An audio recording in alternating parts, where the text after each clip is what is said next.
What's going on YouTube? It's OCK, also known as Alvin the Director, and I'm back again with another video. Alright, so you're probably out here wondering what I'm doing right now, and it's obvious, I'm running.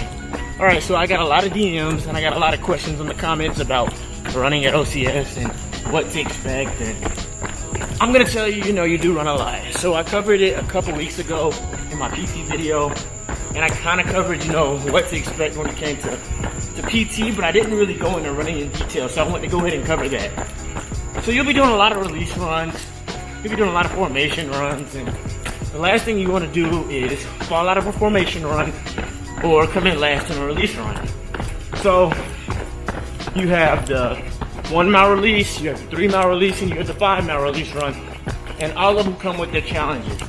You do have a time block that you're expected to perform in, but it's really just kind of a gauge to see how you're doing the formation run. When it comes to the formation runs, you're gonna go probably about an average of a 9-minute pace per mile. However, I highly recommend that you're able to run about 8 minutes per mile in order to comfortably be able to run in those formation runs. And you'll be able to kind of gauge that whenever you do the release runs, how well you'll do in the formation run. So you'll have your PT in the mornings, where you'll roll with your platoon. You might run at the stadium. You might do, like the Indian runs or different PT drills to work on your cardio and endurance. However, that's not enough. If you just do the bare minimum, you won't become a better runner. So what I recommend doing is in the evenings, like right now, you're able to come out here and you're able to run on your own. So typically, around 7:30, 8 o'clock, there are a lot of people out here running. There's not as many today because we're going over history right now, so a lot of people are inside studying. However, I wanted to go ahead and knock this video out for you and get me a good workout in. So you have the evenings to come out here and run, work on your endurance. I highly recommend working on a couple of things.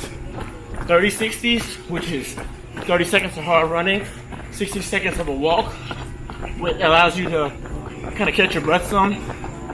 I also recommend doing 60-120s, which is just like the 30-60s, except you do a minute as running as fast as you can, 2 minutes of recovery and rest. Another thing I recommend is going on distance runs. So you can do your own, you can go on a 2 mile, you can go on a 3 mile, you can go on a 4 mile. The distance really doesn't matter as long as you're going a good distance at a comfortable pace. There are also other exercises that you can do on your own, like mountain climbers. You can do some sprints on your own, suicides.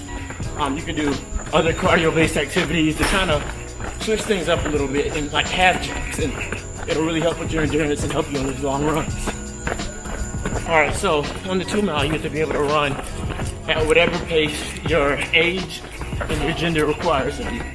So I highly recommend you coming out here and you pacing yourself for 1 mile as fast as you can to kind of gauge where you'll be at, and occasionally, maybe once every other week, running the 2 miles as fast as you can, just to see if you're making any progress or improvements after doing those other additional cardio activities on your own.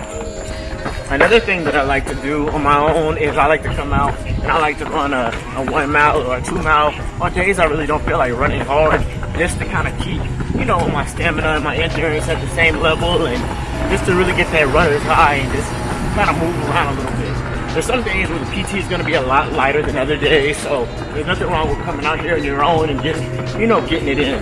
One thing about running that's, very, very important is you got to be able to believe in yourself. I see a lot of runners all the time, they get tired and they start to give up, and it shows in their running. When it comes to running, you gotta fight it, you gotta push through.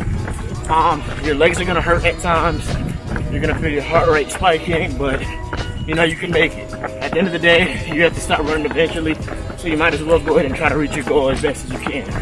I'm not saying go on a 6 mile run or an 8 mile run if you're only used to running 1 or 2 miles, but just being able to push yourself a little bit more and more, it'll really help, and you'll start to see the results. Alright, so if you have any other questions about running or any exercise tips or anything like that, you can go ahead and drop them in the comments. You can also shoot me a DM on Instagram at Alvin the Director. I'll do my best to get back to you as fast as I can. We're doing history this week, so it's been very, very busy, but I promise you I'll get back to you. You can also follow me on Snapchat at WhoIsChipmunk. You can follow me on Twitter at WhoIsChipmunk. I'm Alvin the Director, and I'm out.